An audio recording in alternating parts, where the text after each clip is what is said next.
first of all, boyhood dream. I mean, motorcycles, it's like one of those things that just like it's always captured my attention and been like, oh man, I really want to do this. And so then, Route 66 is such an American journey, and it's like, okay, well, motorcycles across Route 66, this is totally a thing. It's the escape route from the Dust Bowl. I mean, and that's what we wanted to do. We wanted to be on the original connecting route that people took from the middle of the country to the West Coast. Since we're photographers, we would want to tell a story while we were doing this, and so we started sort of talking about what would be a good American story to tell. It struck us that we didn't know any soldiers, we didn't know any veterans, we didn't know really anybody that had been to the wars, that sort of had defined the last 10 years of American life. So we became really interested in trying to figure out and track down these guys that had served, these guys and girls that had been sort of through it. We have over 90 hours of footage, so we're going to try and cut that down to 90 minutes. It's a story about he and I traveling across the country, meeting these people.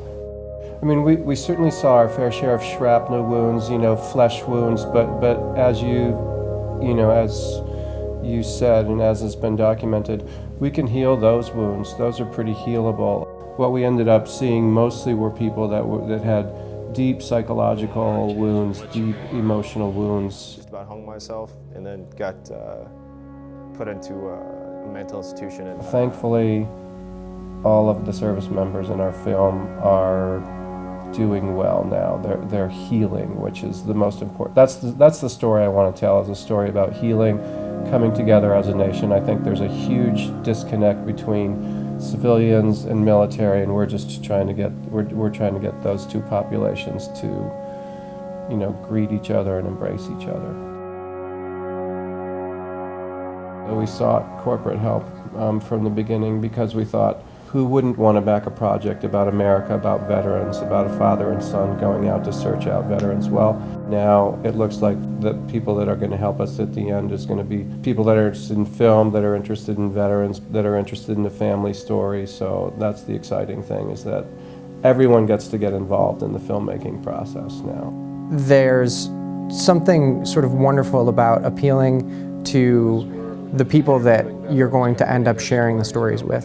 And sort of getting them involved from the beginning before the film has actually been released. So they have a stake in it. Now they have some skin in the game as far as making this film happen, and I think that that's part of the thing that's really cool about crowdfunding. Every time we see a donation come in, I see, do I know this person? If I do, it like warms my heart that this person cares enough about, giving a little bit of their money towards seeing a creative project. I'm assuming it's because they care a little bit about me, they care a little bit about the story, they care a little bit about supporting the arts. When a stranger, when a stranger's name shows up, I'm like, God bless this person for donating to the arts, for donating to a beautiful story, and for giving something of their own resources towards something greater.